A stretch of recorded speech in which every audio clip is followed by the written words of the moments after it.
В национальном парке Шлушлуве-Импхалозе в Южной Африке начался жестокий сухой сезон, который длится уже 6-й месяц.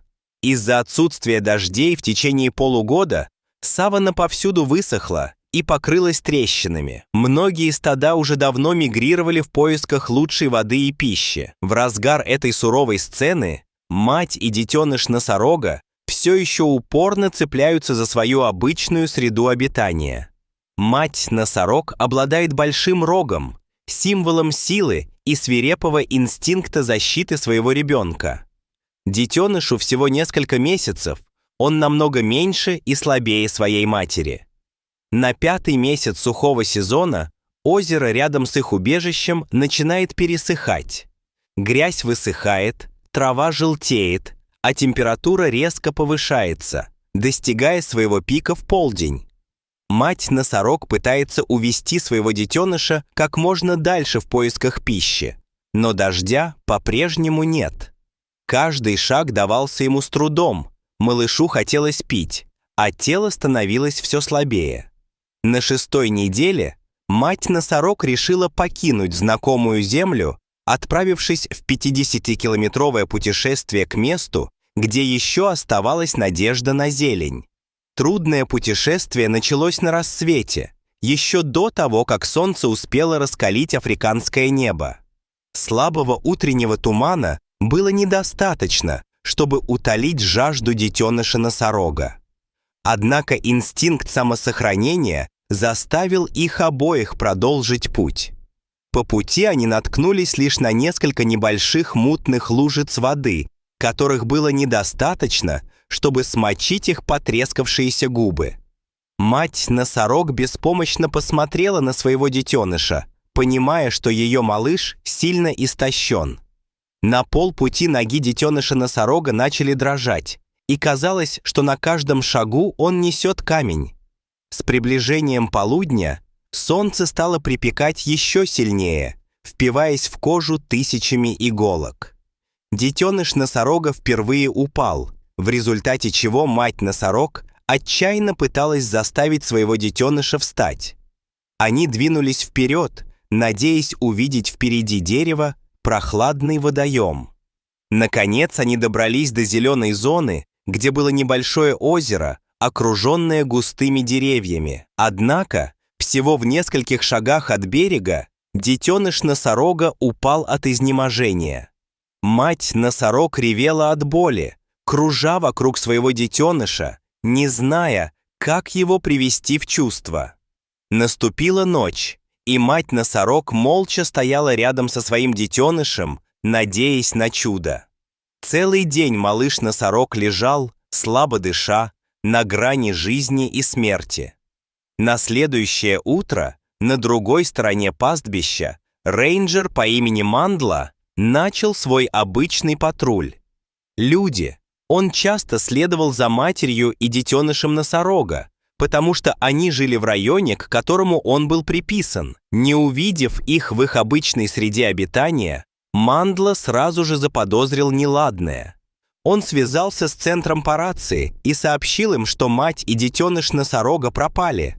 Получив эту новость, коллеги Мандлы разделились, чтобы прочесать окрестности. Все были обеспокоены, потому что прогнозировали, что засуха в этом году будет сильнее, чем обычно. Команда разделилась на несколько групп, каждая из которых занялась поиском мест, где могли бывать носороги. После 3 часов поисков Мандла и его коллега обнаружили следы больших и маленьких носорогов, ведущие к озеру. Он быстро пошел по следам, с тревогой надеясь найти их живыми. Добравшись до озера, Мандла был ошеломлен, увидев мать и детеныша носорога, которые лежали неподвижно. Мать-носорог повернула голову. Ее глаза были дикими. Казалось, она была готова защитить своего детеныша любой ценой. Мандла медленно подошел к ней, успокаивая нежным голосом, хотя на сердце у нее все еще было неспокойно. Самка носорога вскинула голову и тихо зарычала, но нападать сразу не стала, как будто поняла, что Мандла ей не враг. Он внимательно осмотрел детеныша носорога, Рина, заметив, что его тельце истощено, на коже много трещин из-за недостатка воды. Дыхание было слабым, казалось, всего несколько ударов в секунду. Мандла подал знак своим коллегам отойти подальше, чтобы не напугать мать-носорога. Он открыл аптечку первой помощи, достал шприц со стимулятором и бутылку дистиллированной воды. Самка носорога отступила на несколько шагов, по-прежнему внимательно наблюдая за каждым движением Мандлы. Он подошел к детенышу носорога и осторожно просунул руку ему под голову, чтобы поднять его из грязи. Затем он осторожно ввел лекарство в икру детеныша носорога. Движение было твердым, но нежным. Не забыв, он побрызгал немного воды в рот детеныша носорога, чтобы утолить его жажду. Солнце палило вовсю, но Мандла продолжал обмахивать животное веером. Он нежно погладил его морщинистую шкуру, придавая ему сил. Мать-носорог стояла рядом, склонив голову, чтобы обнюхать своего детеныша, все еще напряженная, но не прогоняющая Мандлу. Примерно через час детеныш носорога начал шевелиться и медленно моргать. Мандла радостно присвистнула, подавая своим коллегам положительный знак. Мать-носорог взревела, словно призывая своего детеныша вернуться в привычный мир. Дыхание малышки стало глубже, а кожа постепенно снова порозовела. Мандла терпеливо помог малышке встать, по-прежнему держа ее за руку, чтобы подхватить, если она упадет. Детеныш носорога, пошатываясь, сделал несколько шагов, затем прислонился к своей матери. Эта сцена тронула Мандлу, осознавшего, как чудесна природа, когда ее защищают. Он отступил назад, чтобы дать матери и детенышам носорога немного времени успокоиться и восстановить силы. Мать-носорог повернула голову и посмотрела на Мандлу, казалось, с благодарностью, а затем с любовью потерлась рогами о своего детеныша. Маленький носорог осторожно вытянул шею и глубоко вздохнул, словно отмечая начало новой жизни. Убедившись, что они могут твердо стоять на ногах, Мандла вернулся к машине, завел двигатель и посмотрел издалека. Перед отъездом он связался по рации с матерью и детенышами носорогов, сообщив, что они в безопасности, но нуждаются в дальнейшем наблюдении. Под колесами зашуршали сухие листья, товарищи Мандлы по команде тоже отступали один за другим. Солнце постепенно садилось на западе, окрашивая пейзаж в теплые тона, предвещая спокойный день. Мать и детеныши носорогов к этому времени немного восстановили жизненные силы и неторопливо паслись на молодой траве у озера. Из-за продолжительного голода детеныш носорога хорошо питался, несмотря на усталость.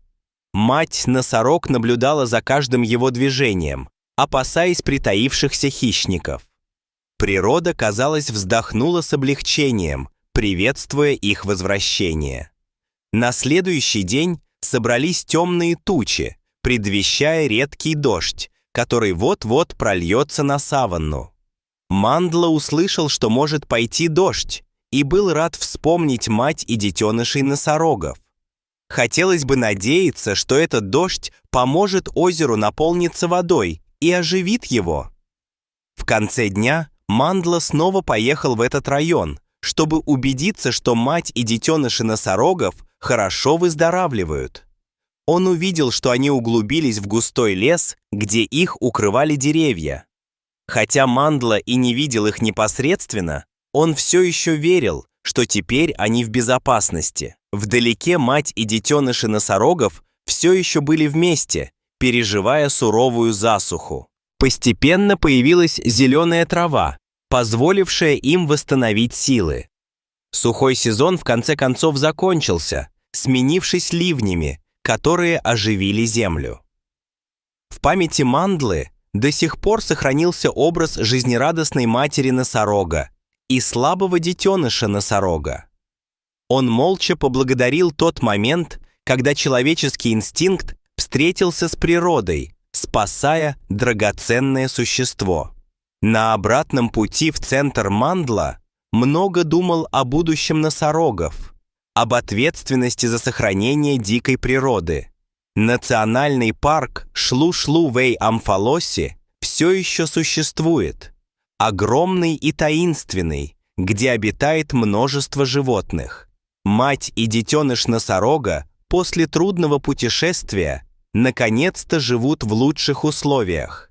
Там у них будет возможность продолжить существование и сохранить вид, который в настоящее время находится под угрозой исчезновения.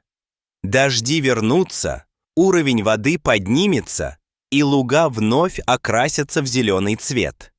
Сегодняшние медленные шаги детеныша носорога станут увереннее, и завтра он смело оставит свой след на земле. А история о храбрости матери носорога и беззаветной помощи Мандлы навсегда запечатлеется в памяти об этом месте. Это свидетельство прочной связи между людьми и природой, где любовь и надежда никогда не угасают. Дорогой друг, спасибо, что нашли время следить за этой историей.